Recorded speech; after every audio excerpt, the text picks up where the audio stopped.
হে মা, আমি তোমার পুজো করছি। মা গো, আমার স্বামী বড়ই অবুঝ, তাই তোমার পুজো করে না।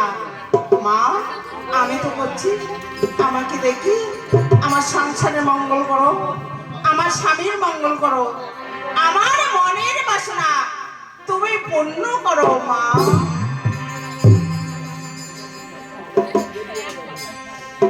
বুঝিব তোমায়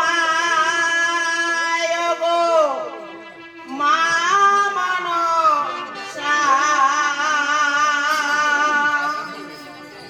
ভিক্ষা চাই মাগো তা